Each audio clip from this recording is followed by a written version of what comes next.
টাকা জমানো কোনো অঙ্ক বা গণিত নয়, এটা পুরোটাই সাইকোলজি। মাসের শেষে পকেট ফাঁকা থাকার দিন শেষ যদি ব্রেইনকে বোকা বানানোর এই 3টি ট্রিক আপনি জানেন। নাম্বার 1, 24 ঘন্টার রুল। যখনই দামি কিছু কিনতে ইচ্ছে করবে সাথে সাথে কিনবেন না, নিজেকে 24 ঘন্টা সময় দিন। সাইকোলজি বলে এই সময়ের মধ্যে 80% ক্ষেত্রে আপনার সেই আবেগ বা কেনার ইচ্ছেটা মরে যাবে। আবেগ দিয়ে নয়, লজিক দিয়ে কিনুন। নাম্বার 2, টাকা লুকিয়ে ফেলুন। স্যালারি পাওয়ার সাথে সাথে 10% বা 20% টাকা অটোমেটিক এমন এক অ্যাকাউন্টে সরান যার কোনো ডেবিট কার্ড আপনার পকেটে বা অ্যাপ মোবাইলে নেই।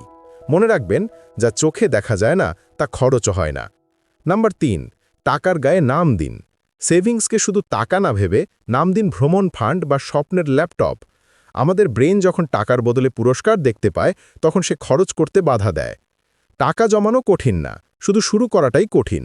আপনি কিসের জন্য টাকা জমাতে চান কমেন্টে জানান, আর এমন স্মার্ট টিপস পেতে ফলো করুন।